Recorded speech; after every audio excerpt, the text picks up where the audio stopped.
Voucher alle famiglie per promuovere lo sport tra i ragazzi tra i 6 e i 18 anni. È il progetto intrapreso dal comune di Mogliano Veneto, denominato non a caso Sport per Tutti. Ci siamo infatti accorti che a causa della pandemia e delle relative restrizioni molti ragazzi si sono allontanati dal mondo dello sport, trovando talvolta anche alternative di aggregazione poco educative o addirittura dannose. Abbiamo quindi previsto per le famiglie differenti scontistiche in relazione alla diversa appartenenza alle fasce ISEE. Con un ISEE da 0 a 12.000 euro si avrà diritto a un voucher sconto annuale di 200 euro. Dai 12.000 ai 20.000 sarà invece di 150, oltre i 20.000 di 100. Questi voucher assicurano uno sconto sulla retta per lo sport che la famiglia corrisponde all'associazione sportiva, ovviamente del territorio comunale.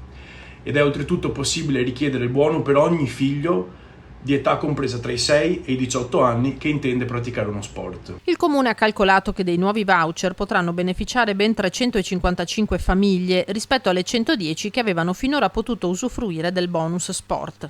Continuiamo a pensare che lo sport sia fondamentale per i valori che trasmette e soprattutto perché plasma ed educa i giovani cittadini, secondo principi sani come quelli della collaborazione, del rispetto dei compagni e della disciplina. E lavoriamo assolutamente con tenacia in questa direzione.